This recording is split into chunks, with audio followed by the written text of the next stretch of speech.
Just dawned on me as I hit the record button that since we started this show, we have not had quarterback controversy, other than poor play, of course, but not true quarterback controversy, a quarterback battle in Iowa City.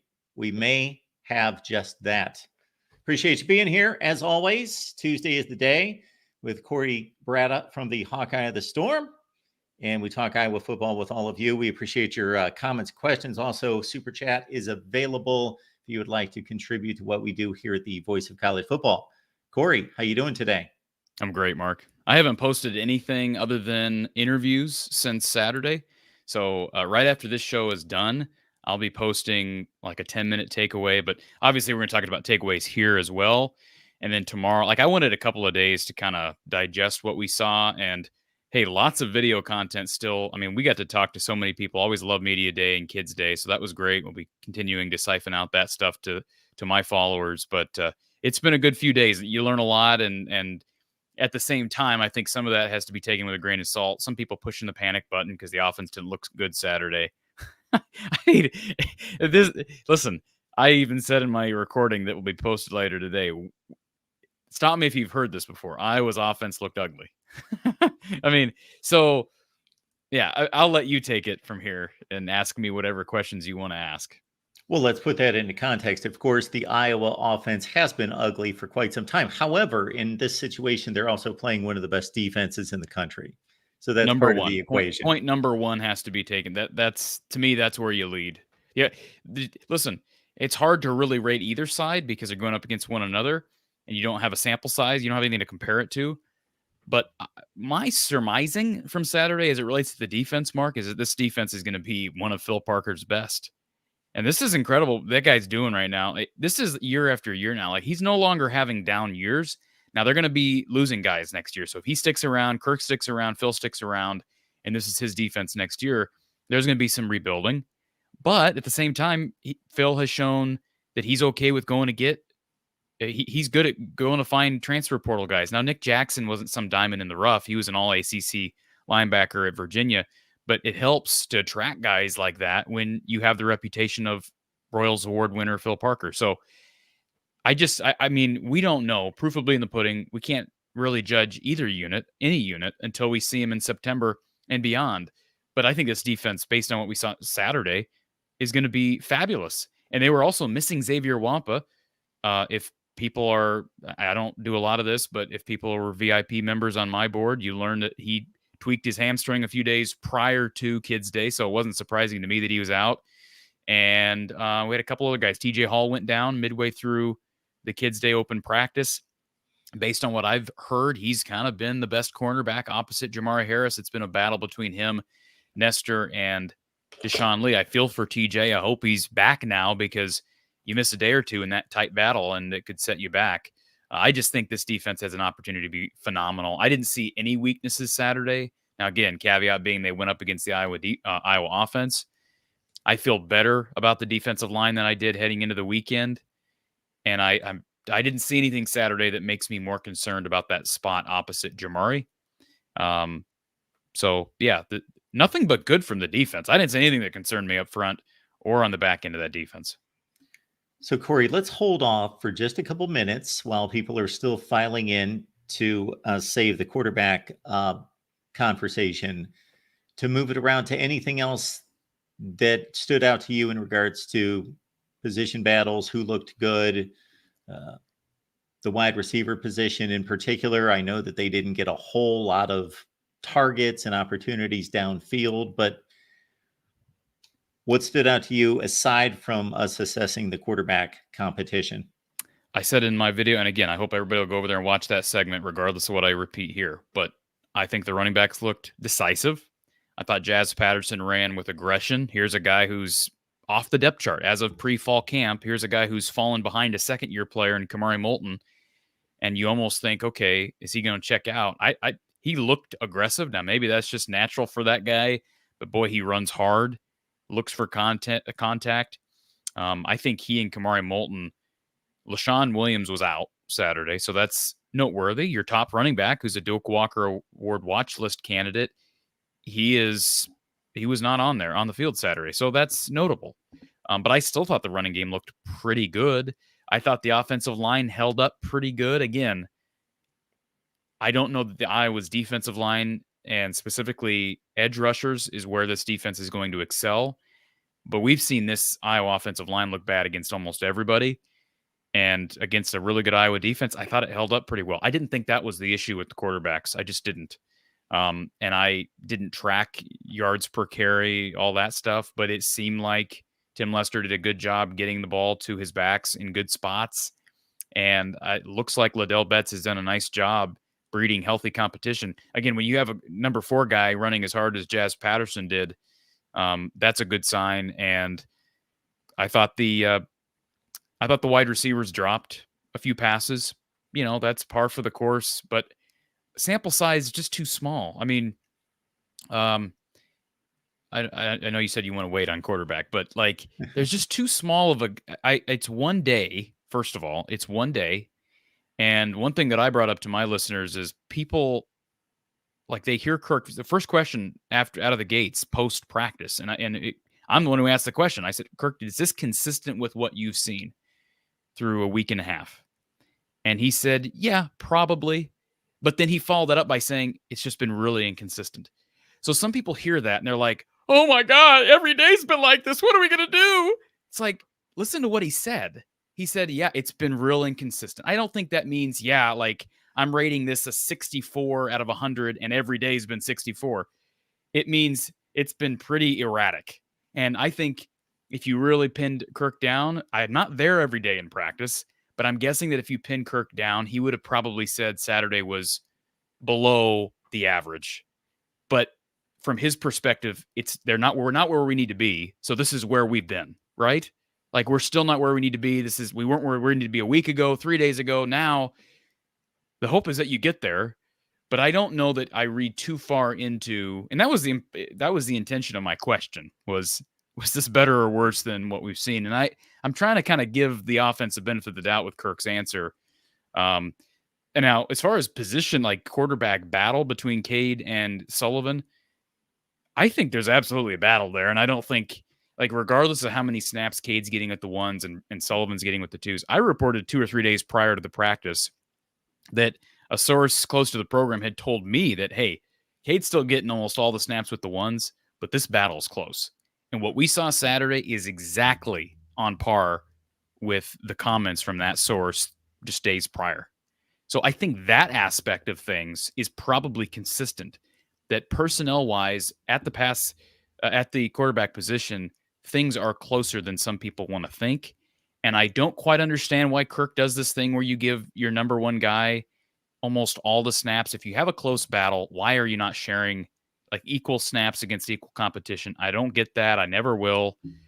Don Patterson's an advocate for equal snaps. I know Hayden Fry was an advocate for that. Kirk is not. Don't ask me why.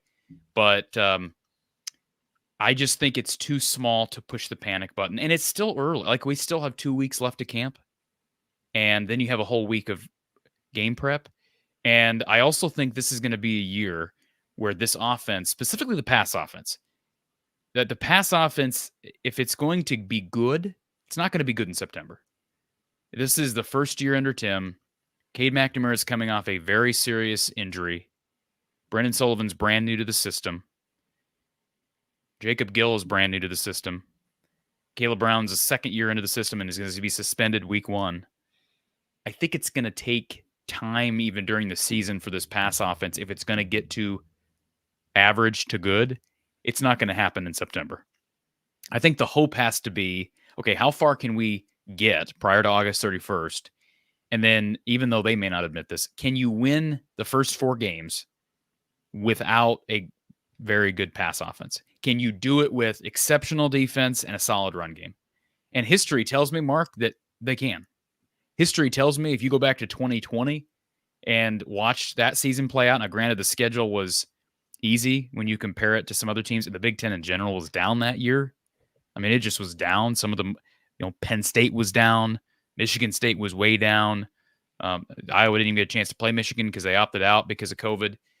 I think that all needs to be put in perspective, but at the same time, they ran the ball to 6-2, And we're a couple of plays, Mark. I mean, literally, if you go back a couple of plays away from 8-0 that year, because they could have easily won that game at Purdue. Probably should have had they not blown an assignment on David Bell, who had already caught like a dozen passes that day in West Lafayette. Could have won that game 1, very easily. And then they blew a 17-point lead at home to Northwestern, Mark. They went on to rattle off 6 straight wins. They were a few plays away from 8-0.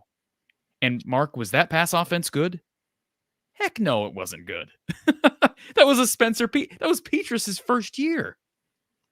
It was not good at all. Now, they had better receiver play than they had the last couple of years with Smith Marset and Brandon Smith, but it still wasn't good. They took a big step back from 19.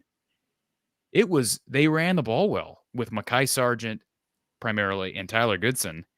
So if they can do that this year, and I think they got a chance to because I was impressed with what I saw up front, then I think they can win games. Now, that Iowa State game is going to be a challenge. We all know that. I did just hear that one of Iowa State's best receivers is out for the season. Matt Campbell confirmed that today. So that's noteworthy news for a team early on Iowa's schedule.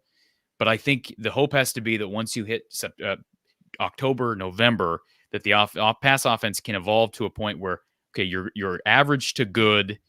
And if you're average to good with the pass, nobody expects them to be elite through the air. Like, they need to be able to run the ball well, as much as we all think they're going to get pass happy with Tim Lester. This is still a Kirk Ferentz team. So, and I have faith in Lester to get him to that point. I keep doubling down on Tim Lester. I still endorse him. I still think he's the guy. I still think he's going to figure this out. The clock is ticking, and he knows that. I was encouraged by listening to Tim, talking to Tim Friday. I mean, he is just an insightful, apparently, appears to me to be a very humble guy. Like, he doesn't appear to be pompous whatsoever. Not calling anybody else directly in the past pompous, but you take that for what you will and draw your own conclusions. But everything except quarterback play was good. And I know that sounds like a stupid thing to make because it's a comment to make because it's the number one position on the field. But I can't really evaluate wide receiver play too much because there's still a lot of moving pieces. Seth Anderson was out with an injury, who's one of the top 3 guys right now. And if the quarterback's not getting these guys the ball in the right spots, nothing's going to work with the pass game. So you're assessing all of that firsthand. I'm reading articles in a number of locations, primarily in The Athletic, that said, for one thing, for as bad as the offense looked, in a sense, putting everything into context, that it was based on that particular writer and their evaluation, it was the best offensive day in this setting since 2016. Who said that? It was the writer for The Athletic. Scott Docterman? I don't know. That seems hard to believe, frankly. I mean, some of the numbers that came out, and I wasn't tracking. Here's what I do when I'm at Kids Day, and we're on the media side. I'm tracking who is there, making notes of things that stand out. I'm not tracking completion percentage and pass attempts. I know some guys are doing that. I heard somebody say that Cade was 8 of 24. I heard somebody else say he was 7 of 21. Either way, those numbers are horrid. That's 33% through the air. And what I heard was 7 of 21 for 20 yards and a pick. So that's horrid. I mean, that's horrid. But Mark, I don't think you can evaluate this quite based on like the same parameters we evaluate a quarterback in a game. No. Meaning, like, we're taking completion percentage. We're looking at completion percentage and touchdown to interception ratio. And I don't know that what different things Iowa did on Saturday that wouldn't do during the game. But that's not, I don't think they weren't treating that. They don't treat those situations like a game. You know what I'm saying? Like, they're not, it's not a game. It's just like spring practice. It's not black versus gold like a lot of teams. They're not treating it as a game. So I don't know that you can evaluate it that way. No, you can't completely. However, the clincher for me, in addition to we're taking horrendous passing attack and then we are displaying another horrendous passing day. So it's not like we showed up at USC or Ohio State and we saw horrific numbers and thought, must be an off day, or There seems to be some concerns, but I'm sure they'll fix it. Justin Fields went 4 for 16 one spring day, and people were going crazy. And of course, he threw 41 touchdowns that year. So that's at other places. I know. At Iowa, there's a history. So that's number one. No. There is no history with Tim Lester. There is no history with this new offense. With this program and with these players. But there's no history with the head man on offense. True. So that's what I'm saying. That's why I say it's once. I get what your argument is. Or with a quarterback, possibly. Right. And with a quarterback battle, with two guys pushing one another. And with your top receiver is different. I think Jacob Gill's their top receiver right now. That's not even the clincher for me, though. The clincher is what you've already brought up, that Kirk said. I would think that he would have tried to suppress the response of, we just saw horrendous quarterback play, at least for one of the two, based on what I read. You can fill us in better than that. That McNamara was pretty much just indecisive, didn't look good, didn't throw the ball well. Everything was a check down or a swing to the running back.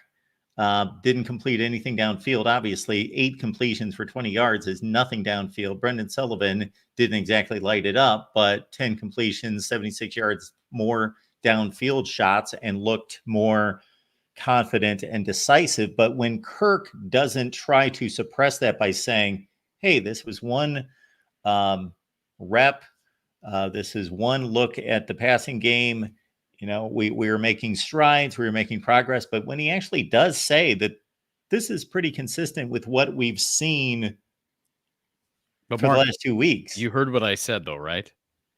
Sure, that's your interpretation of it. Yeah, my interpretation is different. My interpretation is he's saying we have been consistently inconsistent because they were inconsistent Saturday.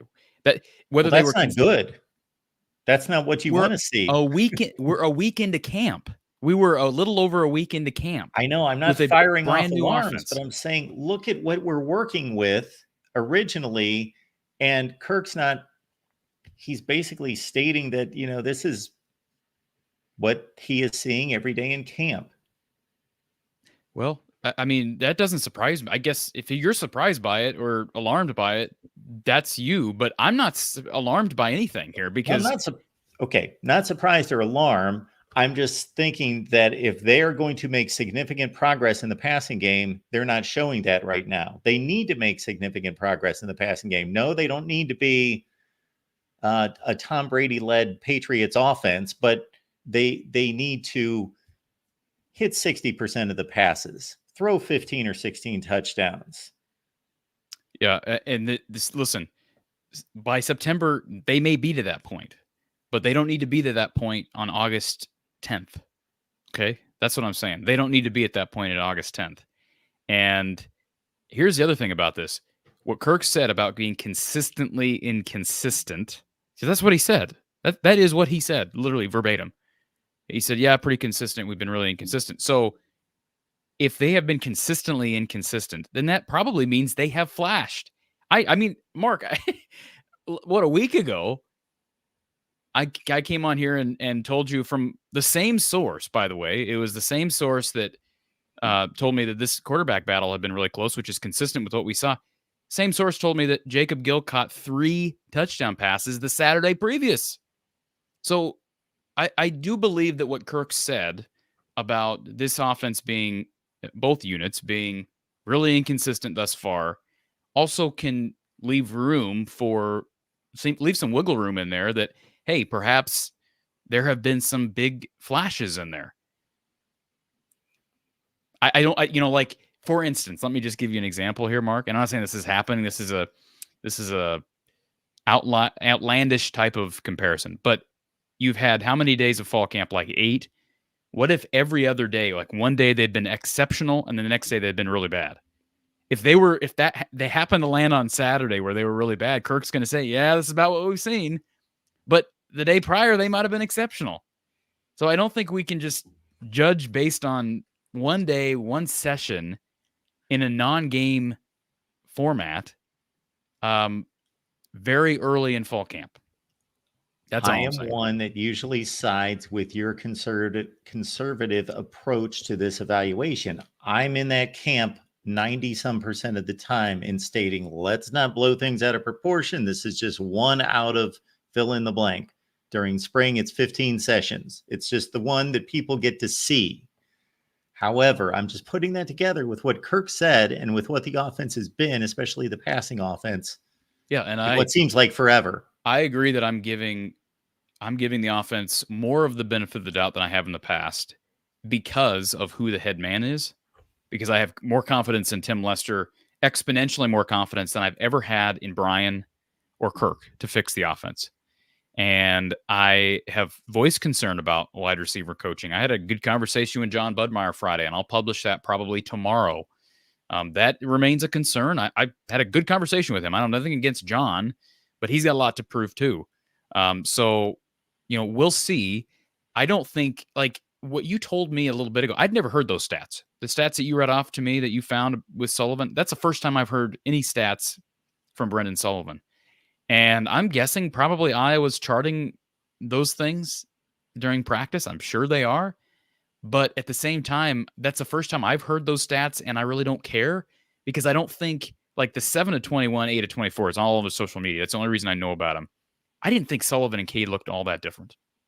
Those numbers sound a lot different, right? 76 yards to 20 yards. And then what was his completion percentage, you said? 10 for 21. Okay, well, that's still not good, but it's closer to 50%.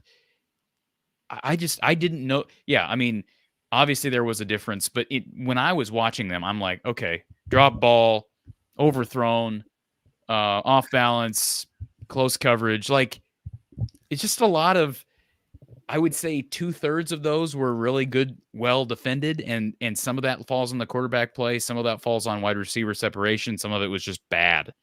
And I'm not to the point where I'm attributing this to Cade McNamara being rusty. I think we got to get past that point, right? Because he's been working in the summer and he's working here so far. I don't think Russ they got to start evaluating these boys. And maybe that's why they have been giving Cade the majority of the ones, because they're assuming, hey, this is just rust. He'll beat it off.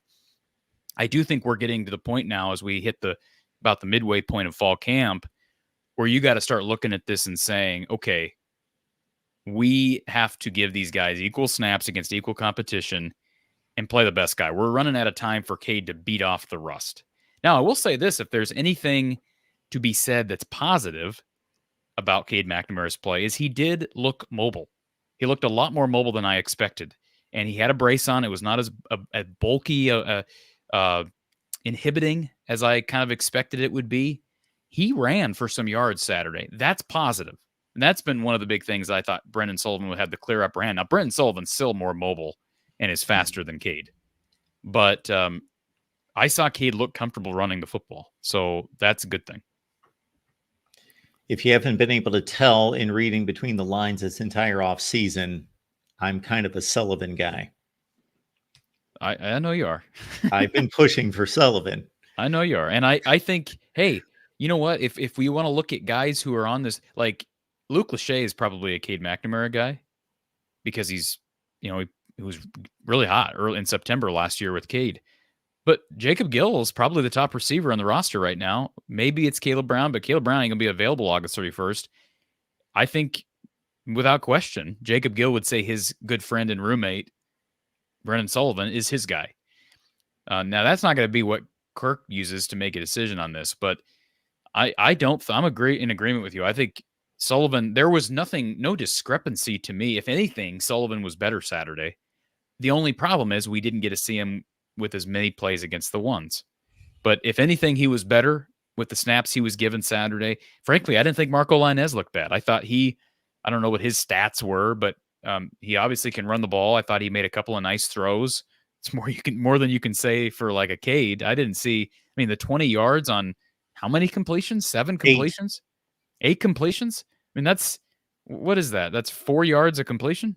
It's 1.5. I'm sorry, 1.5. No, 2.5. How do I say 4? Yeah, 4 to okay, 2.5 yards per completion. Some of those are just check downs. So it was so bad and so ridiculous that I have to think it was an outlier, even though Kirk didn't paint it as such. And according to the Athletic article, Sullivan suffered more from downfield drops that really could have expanded his stats. Yeah, I'll have to go back and check. I want to go back and look specifically and chart. I'm not going to chart numbers because that's been done, but I would like to chart. Excuse me. What percentage of the incompletions were on the quarterback versus O line versus wide receiver play? Like I say, I don't think there were many that were on the O line. Now there were a couple of plays. You got to realize this. There were a couple of plays where Kyler Fisher had a sack, and he put his hands up because he had Cade from as a strip sack. He had Cade from behind. Cade held the ball too long.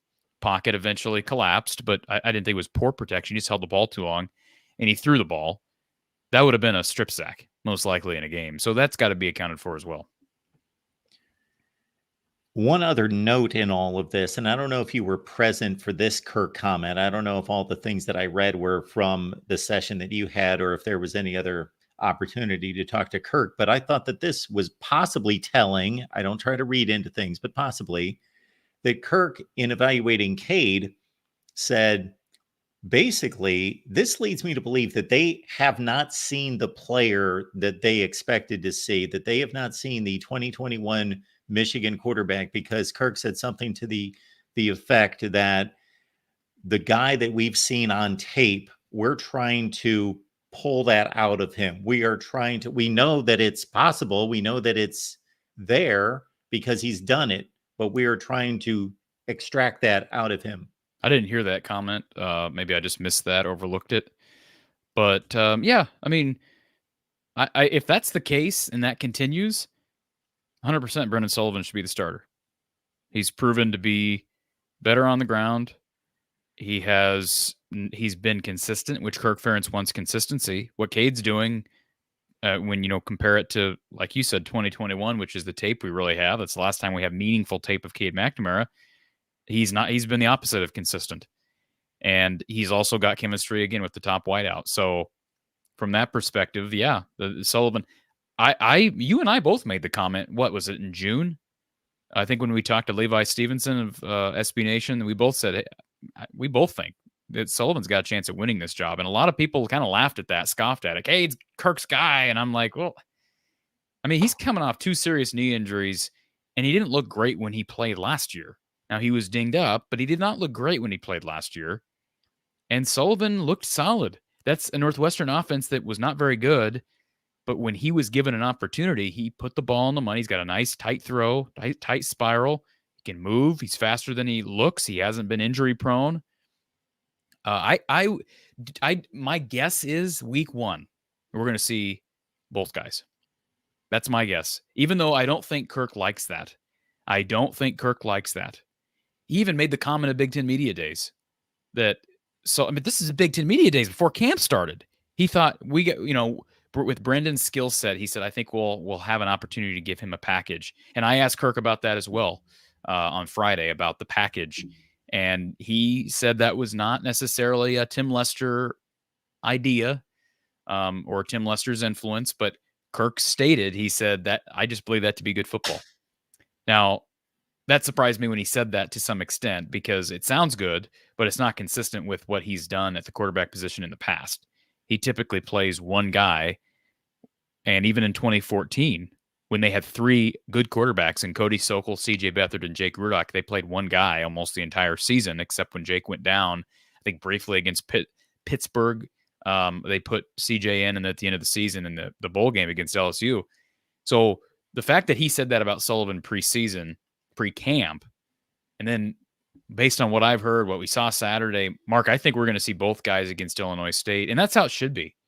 I don't think there's anything wrong with that. Let both guys show what they can do in a game, and that's only going to breed positive competition. I don't want to see Cade go out there, struggle all day against Illinois State, and they win, 17-3, dominant win. But it's like, okay, offense didn't really do anything, and we're another week behind where we could be if we let some moving parts move.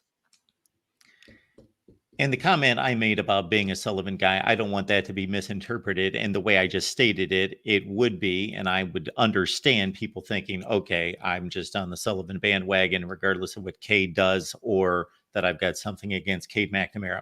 That's not it. It's simply that this team went out, this program went out and did something that, because of when they finally went out and got the transfer quarterback, I was starting to doubt as to whether that was going to happen, even though that was my recommendation and that's what I wanted from the get-go at the end of the season. And then it didn't seem like it was going to happen. Then when they finally did it, I just thought that is what's best for this team. That is what's best for this program, because of the lack of health that Cade McNamara has been able to sustain, number one. Number two, because I think he's a solid quarterback, but he is not an elite quarterback. So why not give him competition from somebody who's proven that they can play the position reasonably well against Big Ten competition at a 69% completion rate for 200 pass attempts. So excellent move. Let them battle it out, and may the best man win. I just want to repeat something I said earlier.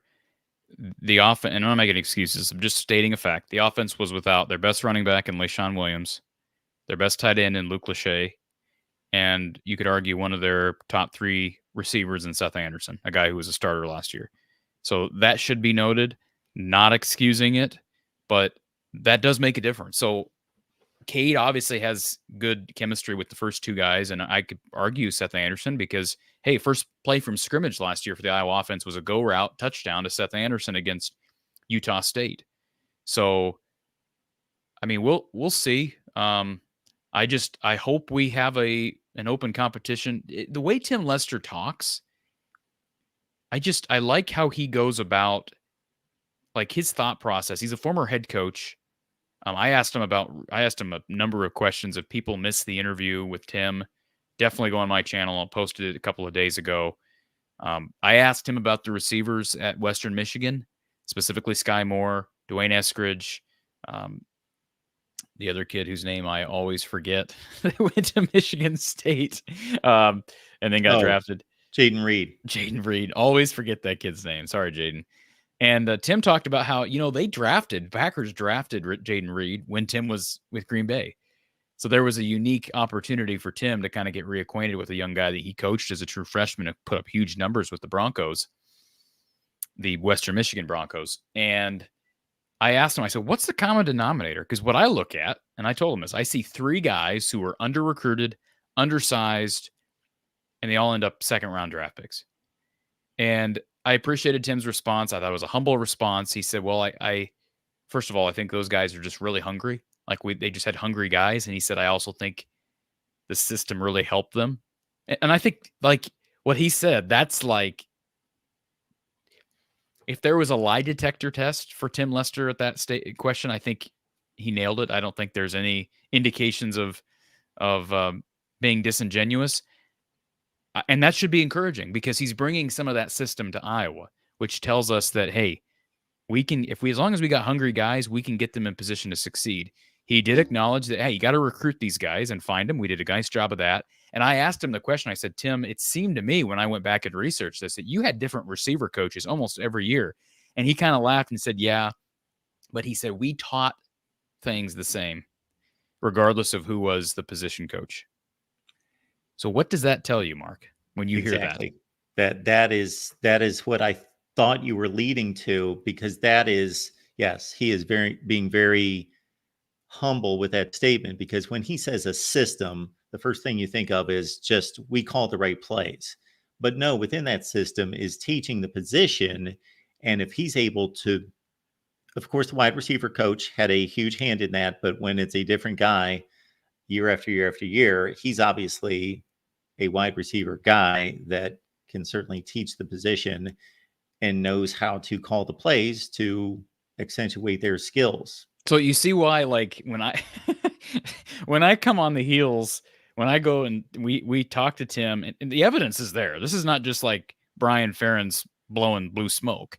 This is, we have the recipe, we have the results. You've tasted the scotcheroos; they taste great, and now you're actually seeing. You go out there and you talk to the guy behind the recipe. You talk to the baker. You talk to the chef. And he makes that statement. I thought it was a humble statement. I thought it was, I mean, just, I don't know how he's not being honest with what he said. because again, the evidence is there.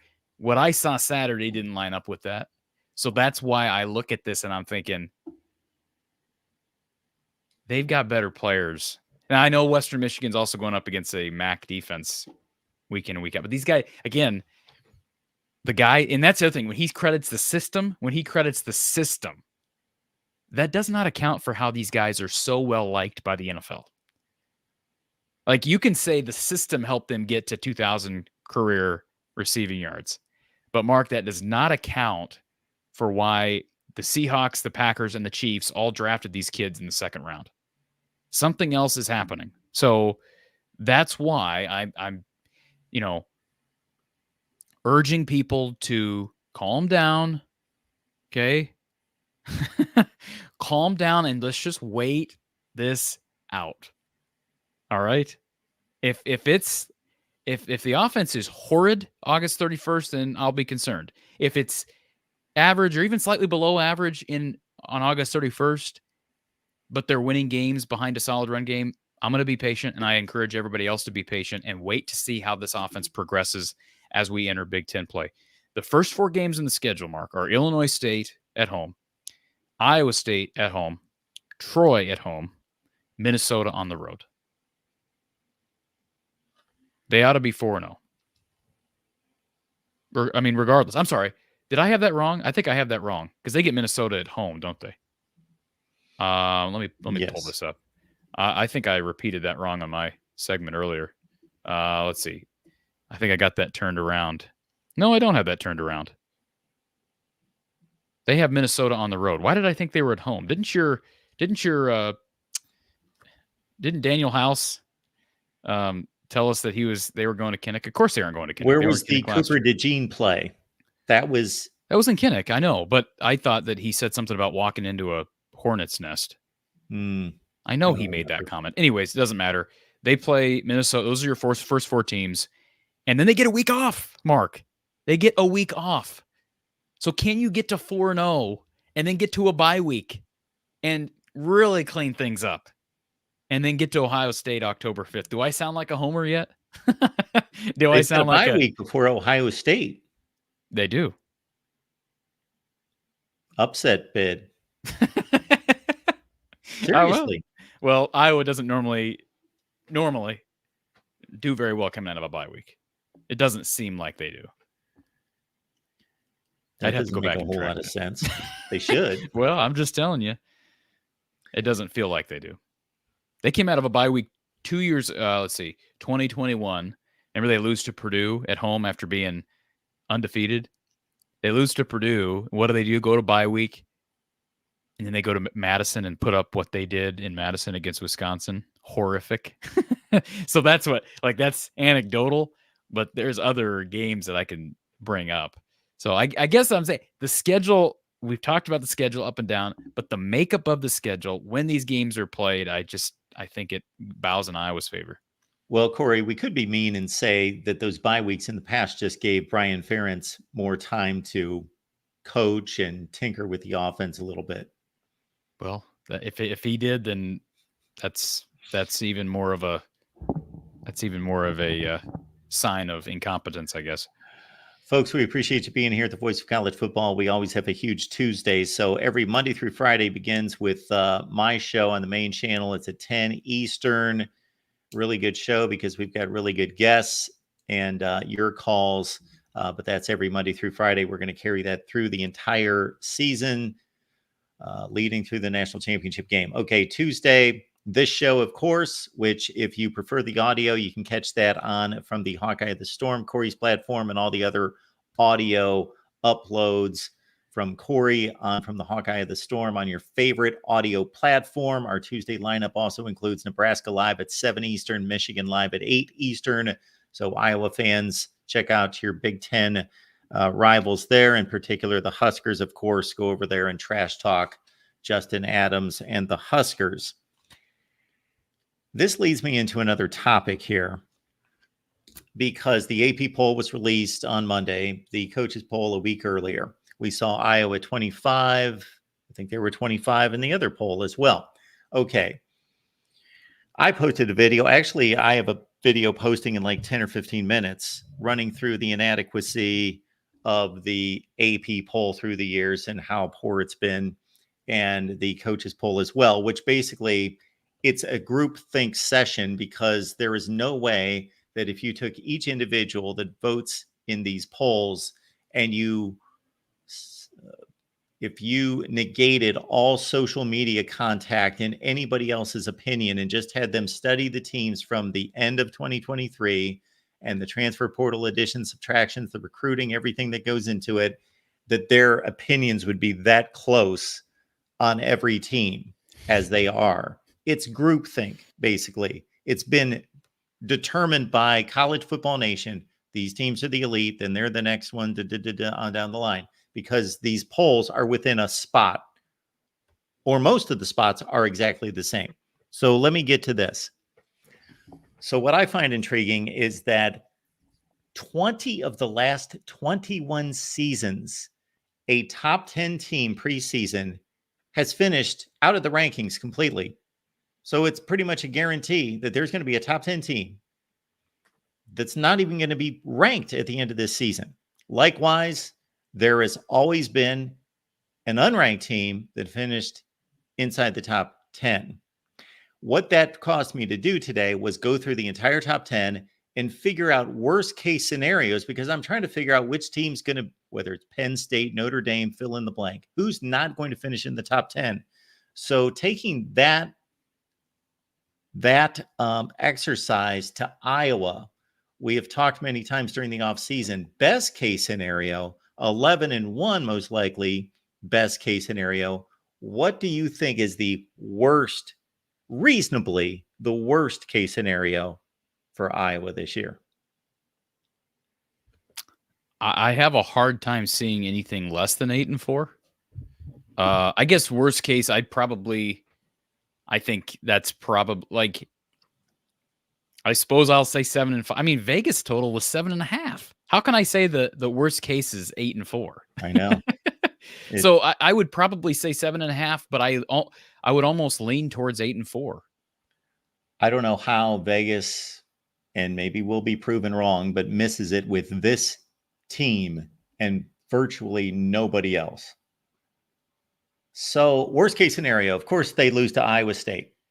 Really good football team. They could certainly lose that game. Sure. And then, they could lose to Troy, but I'm not talking about just disaster. I'm talking about reasonable worst case. So let's say they're 2-1 and they lose to Ohio State. That's 2-2. You group these other teams together, like Minnesota, Washington, Michigan State, Northwestern. Let's say those 4, 3-1, trip up against somebody. Yeah, well, I mean, you could argue, well, I could see them losing at Minnesota, I could see them losing at Michigan, but reasonably speaking, right? I mean, 1. Sure. Yeah, I mean, I have a hard time seeing them losing both of those road games. And I have a hard time seeing them lose to Northwestern at home. Frankly, I have a hard time seeing them lose to Washington at home. Oh, yeah, I do too. I agree with you. 3-1. I'm just trying to. So they would be 3-3 going to Wisconsin or into the Wisconsin game. Okay.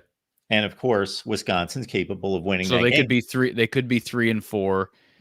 I have almost no way of seeing them losing at UCLA. So then they'd be 4-4. Did we miss a game in there? We missed a game somewhere. Yeah, I screwed up somewhere. Okay. Let's start over.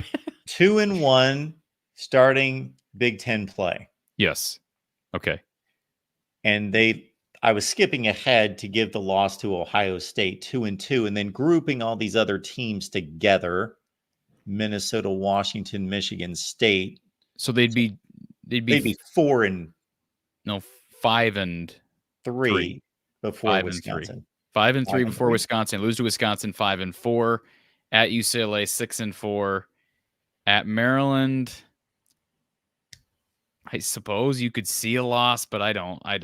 7-4, and then maybe they lose to Nebraska at home. But you see how that's hard to get to 7-5? It is, but these teams are fairly capable. That they're like, Maryland is not a pushover. especially on the road. Well, it's not a pushover. Nebraska's not going to be a pushover. I mean, at UCLA is not a pushover. I don't really see No. pushovers. I just see a lot of games that Iowa typically wins. Yes, exactly. And frankly, I know very little about Michigan State this year. You might be able to tell me more. They're a team, they're probably the one team on the schedule I know almost nothing about because they've had a lot of changes from their head coach to their quarterback. But there's a lot. I mean, again, Northwestern, they could be better this year. They were what a season they had last year in the face of adversity. I think Wisconsin's got a chance of being better. Going on the road, I can look at it glass half full, everyone glass half empty. At UCLA, going out to the Rose Bowl across the country in early November on a Friday night, that's dangerous. Then you had to go all the way to the other coast on the week after the bye week at Maryland. Then you get a feisty Nebraska team that could be playing for bowl eligibility. Yeah, I could reason that way, but history tells me with a Kirk Ferentz led team that they're not going to drop a bunch of those games. Not with this defense, not with what they have, the core, the seniors, this defense. That's what Kirk kept talking about Friday is how veteran they are, even on offense. Like they may not be good right now, but they're really veteran.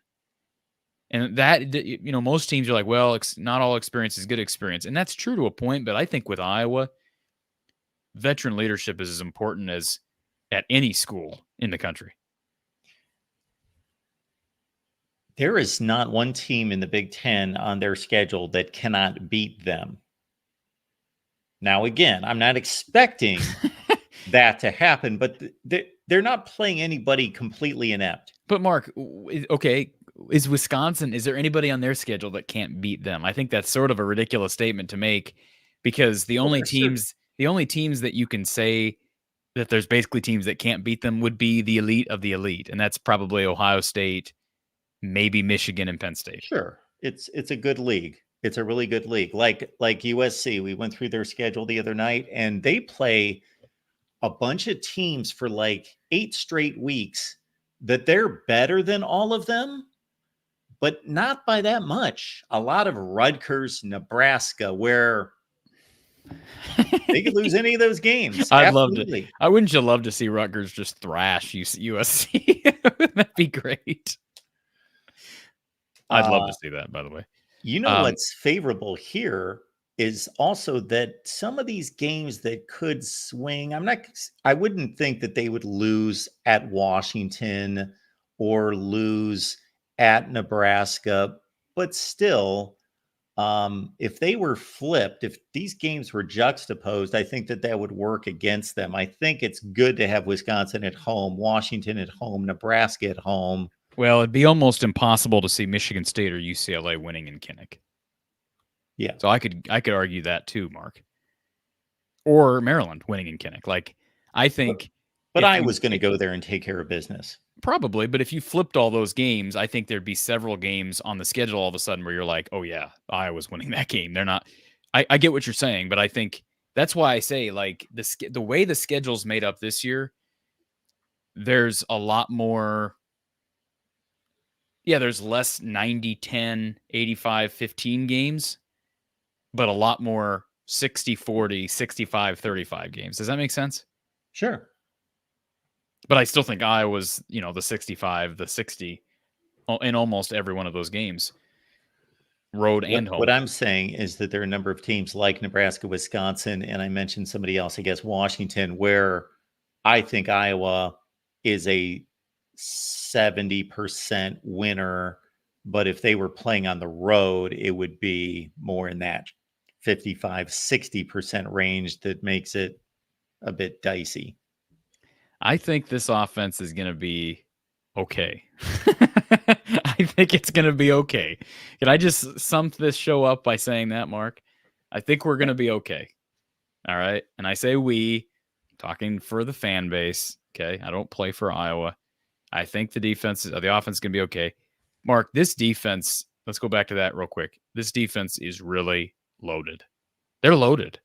I mean, and I said I feel better about the defensive line. I'm going to be myself and Sean Bach of 247 Sports. We're going to be co-hosting a show tomorrow night on my channel. So if people want to talk recruiting and talk fall football, fall camp, get over there tomorrow night. Hawkeye Hangout on my channel. This should be a fun show. I've never had Sean on before. He's going to be able to provide a lot of insight, and we're going to talk to him about Iosi Epinesa, who was at that scrimmage, 5-star, who was at that scrimmage. I also saw Mason Woods was there. No surprise there. LeVar's son, who recently committed. But I think they're going to be okay. And I have, by the way, I've not talked with Don Patterson yet. So this is not me voicing what Don. I guarantee you, there's a degree of concern from Don. I guarantee you, from a coach perspective, although you have to be moderate with how you evaluate things, based on the evaluation from Saturday, it wasn't good. And Don's not there every practice. Now I know Don was at a practice earlier in the week, and I think he said he wasn't blown away then either. But it didn't make it sound like it was like what we saw Saturday. But Don has been on vacation, and I think he's back now or going to be back very soon. So we'll hope to get him on a show at some point. Well, I will get him on it. We'll be recording our preseason show probably next week. So we'll see what happens. I don't know this for sure, but it wouldn't surprise me if Iowa is the only team in the nation that has 2 Butkus Award on the watch list there with, of course, Jay Higgins and Nick Jackson. And what's significant about that is that these major awards are difficult to win. So let me show you one of my all-time lists, one of my big spreadsheets here with all the all-time numbers here. If we look at Iowa, they've only won 7 of these all time. Yeah. 7. What am I'm sorry. They won 14. I'm sorry. They've won 14 of these awards all time, meaning the major position awards. Mm-hmm. So it doesn't come around that often. And I believe what other they got are you tracking all these award watch lists? No. I'm not big into that, even though it's part of my all-time rankings there. I do not. Let me real quick just pull this up before we log off because, first of all, question. I asked you this a year or two ago. Is this the best linebacking core in the country preseason, in your opinion? Yes. Okay. So would Alabama be in second place? I'd have to do a deep dive on them. Okay. By the way, really good. Okay. By the way, just so people are aware, former Hawkeye Mark Bortz will have his high school jersey retired on August 23rd. A Hawkeye great from 79 to 82, very early in the Hayden Fry, Don Patterson era. So thought I'd mention that. That was released today. Yes, Higgins, Jackson, both named to the Butkus Award watch list. And how about this, Mark? Higgins, Jackson, and Castro all named to the Bednarik Award watch list. And let's see, am I missing a couple here? Luke Lachey and Logan Jones were named to the Mackey Award and the Remington Trophy watch lists, respectively. So those are, I think that's all, I believe. Lachey McNamara, Comeback Player of the Year candidates. LaShawn Williams, Doak Walker Award. I'm sorry. Yeah. He's on the Doak Walker Award. That surprised me. And do you count the Manley Award? I do not. Why? You hater. What is hater? Why do you hate long snappers? Why do you hate them, Mark? It's not a significant position to play every down. Why is there hate in your heart? I have love for their skill set, but Luke Elkin is on the Manley Award watch list, and Drew Stevens is on the Groza Award watch list. Now, if anybody in our chat can come back next week and let us know what is significant about Chuck Bednarik, what is very significant about his particular career, other than other people. Other players. Also, I missed this one. Logan Jones, Outland Trophy. Castro, Higgins, Jackson, Nagurski. And you do count, correct me if I'm wrong, you do count the Groza, right? You got to count Groza. Yes. So why isn't Manley on there? I don't understand. You tell me it's not important, but of course it's an important position. Well, everything's important to a certain No, it's extent. one of the few players that touches the ball every time his unit's out. Who is the punt return specialist of the year? Do we have that? He We doesn't don't touch have the one of ball. He those. doesn't touch the ball every time the unit's there. We do not have a kickoff return specialist of the year. He We do doesn't not touch the have ball the every Devin time. Hester or the fill in the First of all, we blank. don't return kicks anymore in college football, but the long snapper holds the ball every time his unit's on the field. Those balls were returned for years and years and years and years, and there was no award for it. Well, why do we have a Groza then? Why do we have a guy award? By the way, here's one that could be. I have a great answer for that, but go ahead. You watch Ray Guy award. I don't know how those watch lists work, but I'm assuming Dakin will be on that. Once, I don't know if the preseason, they probably aren't going to put him on the preseason watch list, but he looked pretty good Saturday. If you want to talk about punter for a second, he looked pretty good. Mark, he had like a 70-yard punt that was pinned inside like the 10. Reese Dakin looked good. And I also asked LeVar if he can throw. So he gave me a good answer to that. Check it out on my channel. The answer to the long snapper question is, how often do you see over the course of a season where there is a poor long snap to the holder on a kick? Oh, he has trouble with the snap. Never. He has trouble with never. It is a skill set that is not that specialized. It happens all the time. What is the variance of skills for a kicker, the place kicker? It's great. And yet, some of the biggest plays that we can remember were on snaps. But it's something that's executed 99.8% of the time correctly. It's not a specialized skill. Troy has answered my question. Great job, Troy. The significance of Chuck Bednarik is that he is the last two-way player in the NFL to play offense and defense, I believe, in 1960. Okay. So is Travis Hunter going to change that once he gets to the league? No. I don't think there's no way there's nowhere that'll ever happen again, right? Not as a full-time player. No. Yeah. Maybe Cooper DeJean. Maybe DeJean will surprise some people and play on offense for the Eagles. Heard he looks pretty good here early in his prep for the Eagles start of their season. Good stuff. Corey's live on Wednesday night. Again, what time? 8 p.m. Central Time with Sean Bach, 247. Very nice. So check out that session with Corey. And again, the Nebraska show's coming up in about 20 minutes on the Nebraska channel. Then the Michigan show at 8 Eastern, 7 Central. We will see you back here next week.